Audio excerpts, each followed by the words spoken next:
Eu sou Fabiola Fabrícia, atualmente eu moro em Brasília, mas eu nasci em Teresina, né? Mas moro em Brasília desde os 6 anos de idade, já sou aí quase uma candanga. Sou professora, né? Escritora, poeta. Eu tenho duas graduações, eu sou formada em letras. A minha primeira graduação eu fiz em letras, né? Português, inglês e respectivas literaturas. E a minha segunda graduação é em pedagogia, né? E a minha formação, a minha vida profissional rege em torno da área da educação, né? E foi nela que me despertou essa vontade de escrever, de ser poeta, de ser escritora. E é isso. Assim, eu sou uma pessoa assim que eu gosto de fazer amizades, gosto de conhecer. E resumindo, né, Jami, eu acho que ser poeta já é ser bastante, né? Já é a gente se permitir muita coisa, né? Não existe poeta sem sensibilidade. Eu sou Verdade. uma mulher muito sensível. Então, eu não podia ser outra coisa além de ser professora, que como a Rita mesmo falou, a gente se envolve muito, a gente como professora, como docente, está ali no dia a dia e a gente tem vários desafios, a gente tem vários desafios, riscos também, e o que nos permite continuar é o amor mesmo e o compromisso que a gente tem. Com certeza. E vem cá, Fabiola, já que estamos nessa linha também da educação, como que você acha atualmente da educação aqui no Brasil? Infelizmente, a educação no nosso país ela é pouquíssimo valorizada, né? Então, isso acaba, infelizmente, refletindo muito no aluno, né? Que está ali num processo de construção, né? Intelectual, um processo de construção de identidade de tudo. Então, como há uma pouca valorização do nosso país nisso, reflete no aluno. E, infelizmente, vivemos num país desigual, que complica mais ainda. Por exemplo, um aluno de uma escola particular, ele não tem as mesmas ali a mesma estrutura, né, de um aluno de uma escola pública. Então, digamos que o aluno da escola pública fica em desvantagem e, infelizmente, os nossos governantes não têm tanta preocupação em investir nessa igualdade, né? Então, infelizmente, a educação no nosso país precisava, sim, passar por uma transformação muito grande. Existem professores comprometidos, né, que queiram fazer o melhor, só que a gente não consegue fazer isso sozinho, Com certeza. né? É isso Então é aí. complicado. Continuando, Boa né? noite ao pessoal aqui, ó, que está dando boa noite pra gente. Nossos amigos lindos aí que estão nos assistindo, boa noite para vocês aí. Vocês são queridos, estão sempre aqui prestigiando. Que bom que vocês estão aqui conosco. É verdade. Ô, Fabiola, continuando na linha da educação, né? A gente sabe que durante a pandemia, né, teve que se reinventar, os professores do ensino remoto, os alunos, e agora está Sim. retornando ao pouco, mas eu já ouvi nos noticiários que os alunos vão ser obrigados a retornar, né? Agora, já na Sim. segunda-feira. Fala aí desse período aí de ensino remoto, como foi para você com os alunos, e agora também, nesse 2021, começando a retornar, né, presencial. Então, os alunos, né, a gente desde quando iniciou a pandemia, ficamos no sistema remoto. Foi assim um desafio para a gente. Nós tivemos que nos reinventar, porque o professor teve que dar aula online, o aluno não podia mais ir para a escola, então era tudo ali através de uma tela. Os alunos talvez se adequaram primeiramente porque eles fazem tudo pelo celular, né? Então, assim, tem professores que não, assim, não manjavam muito bem, então, assim, teve muitos colegas que encontraram essa dificuldade. Agora, retornando, né, falando aqui do Distrito Federal, porque cada estado tem a sua particularidade, as escolas públicas voltaram com um sistema híbrido, né, Jami, que funciona da seguinte forma: uma semana frequenta um grupo presencial e na outra semana frequenta um outro grupo, que é dividido em linha amarela e linha azul, né? Então, assim, porque a sala não pode ficar cheia. Então, os grupos foram divididos dessa forma. E aí, assim, os alunos estão frequentando as aulas, né? Porém, as escolas particulares já trabalham já voltaram presencial bem antes das escolas públicas, mas que também dão a opção do ensino remoto. Se a criança ou o pai não sente segurança de enviar o seu filho para a escola, ele pode acompanhar online. Já a escola pública não, ela está com esse sistema híbrido, né? Mas assim, é complicado, porque uma semana você fala uma coisa, na semana seguinte já é outro grupo, na semana que você volta, aquilo que você falou já entrou no ouvido e saiu pelo outro. Com certeza. E aí, tá assim. Isso é muito prejudicial. Só quem sai perdendo é o aluno, né?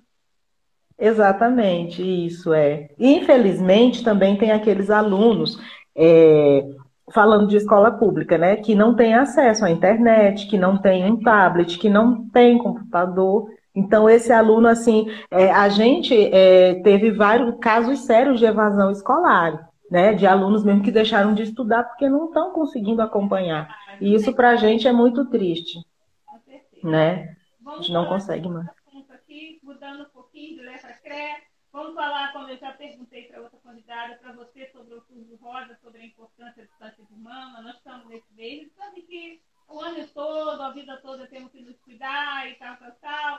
Mas nós temos um mês que é um mês de visibilidade, que a gente massifica, que a gente está ali, porque tem muitas mulheres ainda que não têm esse entendimento. Então, dá o seu parecer aí, que é muito importante. Ah, sim, claro. Mulheres, né? A gente sabe a importância da gente conhecer, né, o nosso corpo e estar sempre ali se observando, né? E a questão também da prevenção, né? A gente precisa fazer a prevenção porque através dela a gente também evita muita coisa, né? Não somente a prevenção do câncer de mama, mas a prevenção mesmo ginecológica, que a mulher precisa ter esse cuidado com ela, né? Né? Ao longo da vida. Aí passou dos 30, piorou ainda, né, Jane? Que aí a gente tem que redobrar o cuidado. Eu não me preocupo com isso, porque eu estou nos 20. Ah, tá nos 20? Eu estou nos 20. Mas assim, Eu não saí do 20, não saí do 20 nunca. tá certo.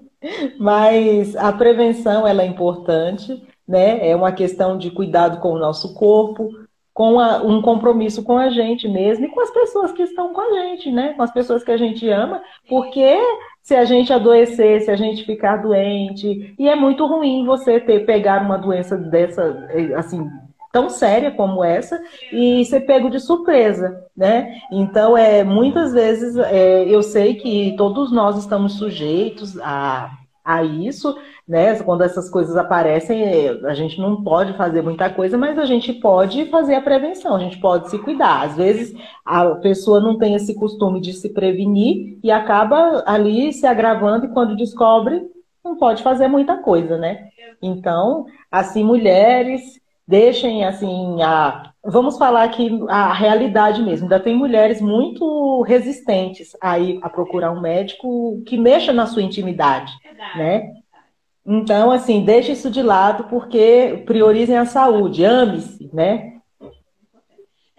Voltando ao assunto assim, que eu achei de suma importância da Rita, ter a nossa convidada anterior, ter tocado tem muita falta de informação na escola, principalmente há muito tempo atrás, de se falar e se tocar. Hoje não sei se está ainda, mas tem aulas de educação sexual. É muito importante, claro que não com restrições, mas com todo cuidado no falar, cuidado nas coisas que diz para uma criança. Então, a gente tem que ter toda uma metodologia, a gente sabe disso, eu também trabalho, não sou aluna, aliás, não sou professora de escola municipal, mas eu sou educadora de outra forma, também sou professora, e eu tento educar minhas alunas, que minhas alunas são de adolescentes, adultas, e, enfim, tem muitos que também não sabem de processos, de certas doenças, de certos tempos na vida da mulher, do que a mulher passa, e eu estou sempre ali priorizando, explicando, sendo psicóloga, sendo tudo. Acho que até o professor um pouco disso, é mãe, é pai, é psicólogo, aluno depois da aula. Sim. Aluna principalmente, que tem mãe que não conversa com as alunas adolescentes, pequenas, que está naquela situação que está na adolescência, esse período menstrual, tem mãe que tem vergonha de conversar, às vezes o professor, que é aquele amigo, você sabe da gente se situar Sim. nessa situação. Então, a Rita foi muito assim, legal nesse assunto, falando de nas escolas deveria falar, claro, sobre como a menina já desde a adolescência começou a se tocar, principalmente pelo câncer de mama, né? Levar Sim. enfermeiros, médicas, ginecologistas para fazer palestra. O que você acha sobre isso? Eu acho relevante, né, tomar, né, as alunas, né, cientes da importância de conhecer o corpo e de saber se portar, né, perante as mudanças que acontecem ao longo dos anos, né. Porém, há uma resistência muito grande ainda das próprias famílias e também do Estado, porque as pessoas, você fala em sexo, cria-se logo um tabu, né? Tudo para elas se torna imoral, né? Então, isso é que dificulta, né? E acaba deixando as pessoas desinformadas. Né? Igual uma outra questão que eu gostaria de levantar, que foi assim um tabu, foi quando foi aprovado a vacina do HPV para adolescentes. Né? Tem pais que não aceitam, porque falam que distorcem, né? Desvirtuam a essência da coisa. Falam assim, estão incentivando minha filha a manter relações sexuais. E na verdade não tem nada a ver uma coisa com a outra. Mas isso aí Né? é um adendo, desculpa te interromper, isso vem de trás, você sabe, ancestralidade, do Sim, machismo, do patriarcado, ainda está muito exatamente. ali nas mães, nos pais. Nós ainda não abrir a cabeça, não tem tanta informação para ter essa liberdade de conversar com as filhas e continua nesse machismo, achando que não tem que trazer as informações. Entendeu? Exatamente, isso mesmo. Então, isso acaba dificultando. Há uma série de questões por trás disso tudo que não deixa a coisa andar, entendeu? Então, assim, as pessoas ficam com um pensamento arcaico, completamente retrógrado, porque elas não evoluem, porque não querem, igual você falou mesmo. Há toda uma questão do conservadorismo que elas querem sustentar e aí acabam mantendo as meninas desinformadas, aí elas engravidam cedo, não sabe nem por que engravidaram. Então, assim, Priorizar Oi? essas informações. Eu acho importante. Não é que está incentivando, eu acho que está cuidando. Está Exatamente. dando, você está ali libertando, você está trazendo uma informação para adolescente, mulher, não só para os meninos que tem que ter, porque o menino também, quando vai ficando adolescente, precisa de várias informações. Claro. Para eles aprenderem a se cuidar, crescer com uma mente mais para frente, para eles não E conhecer o corpo, né? As mudanças, as transformações. não engravidar cedo. Todo Isso. esse cuidado é importante. Você não trazendo esse cuidado, o que, que acontece? Um adolescente desinformado, o que, que acontece com ele? Ele acaba se perdendo. As meninas engravidam cedo, quando não adquirem, né, doenças DST, né, sexualmente transmissíveis, porque elas não têm o cuidado do preservativo, não sabem o porquê, então fazem de qualquer jeito, são induzidas, às vezes, muitas das vezes, saem com quem não conhece, então, e assim, o professor é meio que proibido de falar disso. É verdade, é importante. Eu estou trazendo esses assuntos para você porque você é uma professora atuante. Nós vamos falar sobre Sim, a sua poesia que você ama. A Fabiola vai declamar para gente. Mas eu estou trazendo esses assuntos que eles são importantes, porque ela, enquanto professora, é bom até a gente saber o parecer dela. E eu que estou falando aqui, eu falo mesmo, é machismo. e eu gosto também. Entendeu? E trazer esses assuntos, isso é importante, porque nós temos pais, temos mães que assistem a live depois vai gravar Sim, para mídias todas minhas, vai para o Facebook, para o canal Foca na Cultura, e tem muita gente desinformada, e tem que sair por terra certos tabus, sabe? E falar sobre bullying, sobre homossexualismo, é muito importante para sim, os meninos, para as meninas. A gente sabe que hoje em dia, gente, eu falo tudo que tem que falar mesmo. E na adolescência, de 14, 15, 16 anos de escola, eu vejo, eu saio, mas as meninas estão tendo relações com outras meninas, menino com menina, menino. Tá? Eles estão achando. sim, Isso aí está virando até, não é para coisa, por falta de informação. Não digo que não é obrigado. Eu não sou, entendeu? Eu respeito todos de todos os gêneros, mas na escola deveria sim. ensinar ensinar, que eu tenho amigas mães, minhas filhas, graças a Deus, já tem uma casada, outra já está com 26 anos, mas tem que ensinar sim, porque ele está achando normal. Eu conheço mãe que tem filha de 15 anos que falou, a minha filha tem amigas que estão namorando meninas, mas elas gostam de namorar meninos também, e acha isso que isso está normal, pode ser normal, se essa opção dela. Ela aceitou essa opção, é que é. Mas o modismo, eu não acho legal. Eu acho que está num momento de descoberta, então tem que ter palestra nas escolas, tem que falar disso, porque o adolescente ele está se descobrindo. Ele não tem uma direção, ele não sabe o que ele quer ainda. Ele vai descobrir mais tarde realmente o que ele quer. Então ele precisa crescer um adolescente bem informado, um adulto amadurecido, para ele tomar as decisões, qual caminho ele quer seguir.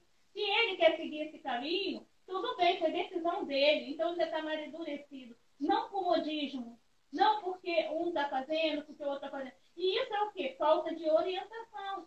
Nada do que é escola para dar uma orientação.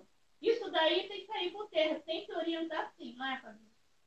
Com certeza, tem que orientar, tem que instruir, porque às vezes os adolescentes, né, a juventude está se perdendo por ignorância. E muitas das vezes essa ignorância vem de dentro de casa mesmo, da própria família, que começa a distorcer as coisas e fazer transformar um assunto sério, um assunto que a criança pode, o adolescente, o jovem, pode explorar como um monstro, como se fosse algo errado, sabe? Eu vejo... Aí os bichos Sim. Agride o adolescente, bota para fora de casa, e não é Isso. Não é por aí. Não é por aí. E aí deixa a pessoa com trauma, né? A pessoa já cresce revoltada com a vida porque ela foi mal compreendida. O que eu acho bastante, o que eu como professora, né? Assim, ao longo dos anos lecionando e tendo contato com todos os segmentos, eu trabalhei uma boa parte da minha vida com adolescentes, agora eu trabalho com criança, porque agora eu também sou pedagoga, o que eu percebo é que as próprias famílias, não são todas, né? Mas ainda é um grande número, não estão preparadas para lidar com as diferenças, não estão, sabe? E assim, respeitar que a gente vive num mundo de pessoas diferentes, né? Então, elas não estão preparadas, elas querem estabelecer normas, regras e pronto, e isso acabou, e querem descer isso goela abaixo nas crianças delas. Então, isso dificulta bastante, né? Então, a criança cresce sem saber quem ela é, sem saber quem é o próximo. Oi? Assim, como terapeuta falando, a criança cresce com muitos traumas. Isso. Traumas, não só o pai tem que se tratar psicologicamente, mas tem que ir o pai e o filho, porque o pai também está ali. Não, de repente, nem ele teve a orientação do pai dele para orientar o Exato. filho. E já foi criado um tipo de relação com os pais, que os pais tratavam eles assim. Então, eles tratam o filho. Eles não veem que o mundo modificou, que tudo mudou, né? Que se transformou. Que eles têm que modernizar, entendeu? Tem que entender, não é batendo, não é agredindo, não é gritando com o filho, que ele vai criar pessoas adultas, né, conscientes. Não é dessa forma. Sim, eu costumo dizer que o mundo evoluiu, a história está mudando e as pessoas não estão acompanhando, elas continuam paradas no tempo. E aí isso dificulta, porque elas não estão acompanhando a evolução, né? E aí isso aí acaba atrapalhando a elas mesmo, as pessoas, quando é pai, quando é mãe, acaba colocando ali a pessoa numa condição de... A pessoa fica coagida, e quando ela realmente descobre alguma coisa, ela não tem limite. É por isso que às vezes os jovens se perdem no álcool, se perdem nas drogas, porque aí ele foi tão reprimido a vida inteira e ninguém falou para ele o que era de fato, porque tudo era um tabu, que aí quando ele descobre, ele acha que o mundo está acabando. E aí, infelizmente, às vezes o final não é tão bom, né? É verdade. Aí agora eu vou perguntar para você, Fabrícia, qual a frase que melhor te representa?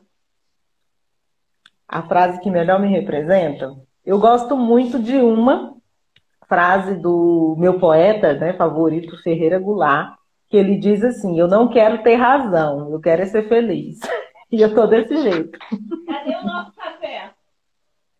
Eu tô na água hoje, ó. Não, mas a água tá bom. A água também é bom. A água é necessária. Vem cá, deixa eu te fazer uma pergunta. Se você pudesse ter uma conversa com qualquer pessoa, incluindo aquelas que estão falecidas, quem seria? Eu teria novamente assim uma conversa com os meus pais que já faleceram, né? Meu pai, minha mãe, uma irmã minha também que já faleceu. Eu gostaria de conversar com eles novamente, porque assim, quando, por exemplo, eu perdi minha mãe, eu era muito nova, né? Então eu tinha 15 anos. Então hoje em dia eu já sou uma pessoa adulta. Então assim, eu gostaria de reencontrá-la para poder conversar com ela de novo. Maravilha.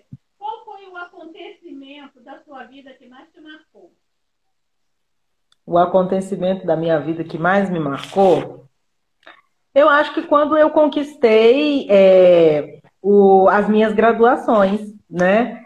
As minhas formações, quando eu conquistei os meus livros, quando eu pude publicar a minha escrita. Então, assim, foram momentos únicos para mim. Maravilha. E qual o seu propósito de vida ou projeto de vida? Todos os dias eu acordo com o intuito de ser uma pessoa melhor, né? Então, esse é o meu propósito de vida, independente de outras questões, né? Como profissionais, que também é muito importante, mas eu acho que o grande ápice assim, da nossa vida é a gente sermos bons, né? Então, assim, se você não é boa pessoa, você não consegue ser mais nada. Então, todos os dias eu procuro ser uma pessoa melhor. Você participa de alguma causa social? Sim.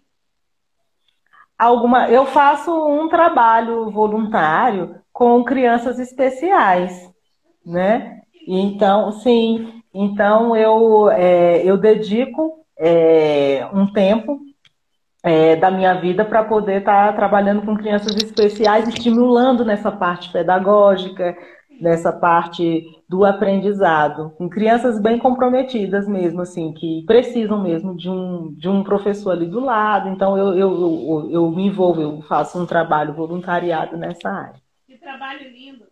Fabiola, mostra o seu livro pra gente, que você tem aí seus livros maravilhosos. Fala sobre eles pra gente. Tá, eu tenho 4 livros publicados, solos, né? E de antologias eu já participei de vários. O meu primeiro livro, Os Escritos Morgados, esse livro foi lançado em 2017 e leva esse título porque eu selecionei as poesias, por que Morgados? Porque são poesias que falam muito assim dessa nossa vida, do rame-rame do dia a dia, essa nossa vida cansada, né, que a gente tem. Então, são escritos morgados porque são versos que você lê, você se identifica e dependendo do que você vê aqui, você fica morgado mesmo. E eu tenho o meu segundo livro, Reflexões Poéticas, que é um livro escrito em parceria com outro poeta, o Antônio Lima Martins. Então, o livro tem 2 partes, a primeira parte é minha e a segunda é dele. E ele já é um escritor veterano, já tem mais de 80 anos, e aí a gente juntou 2 gerações com pensamentos diferentes, com escritas e estilísticas literárias também diferentes, e compomos o livro Reflexões Poéticas, porque ele também escreve versos reflexivos, né? E o meu terceiro livro é Poesia, Literatura de Ideias, que é um livro bilíngue, em português e inglês, né? E também é um livro que você vai encontrar poesias mais corrosivas, digamos assim. São poesias que você lê e se identifica com causas, como protestos, né? Então, é esse aqui. E o meu quarto livro, que é o Lily Brown, que esse é o último que foi lançado esse ano, é um livro infantil. É o meu primeiro livro infantil. E que ele também é bilíngue, português e inglês. Eu quero. Depois envie o endereço do seu ateliê para eu enviar para você meus livros. E esse livro, ele traz uma temática, que é bullying, né? Eu falo, a personagem, a Lily Brown, ela é uma aluna, o cenário do livro se passa numa escola, e ela sofre bullying, né? E esse livro eu escrevi de acordo com as minhas vivências, como professora e com assuntos que eu presenciei e que eu vi. E aí saiu esse livro aqui, que está muito bom, não foi porque eu escrevi, não, mas é um livro ainda que a criança pode interagir, né? Porque a primeira parte, que é em português, ela é colorida, a segunda parte é em inglês, a criança pode pintar. Então ela tá assim, ó, Ah, que lindo! né? Esse livro tem que ir Então, para as escolas. Bota para essa escola, amiga. sim, sim, logo depois da pandemia, né, que passar esse momento aí, a gente vai começar a apresentar ele para as escolas, sim, que traz assim uma temática bem relevante, né, Sim. que fala de bullying. É um livro também que é um livro infantil, mas que também cabe muito para a gente, É muito. viu? Porque sim, e só dando um spoiler aqui do livro, a personagem, ela tem uma briga com ela porque ela tem que se enquadrar nos padrões que a sociedade exige dela, Verdade. né? Então, isso é um livro que é infantil, mas que eu já vi muitas pessoas adultas que leram e já me deram feedback e falaram que o livro serviu para eles também. Se identificam, né? Então, adulta aqui está Isso. querendo livro Lili Brown. Ah,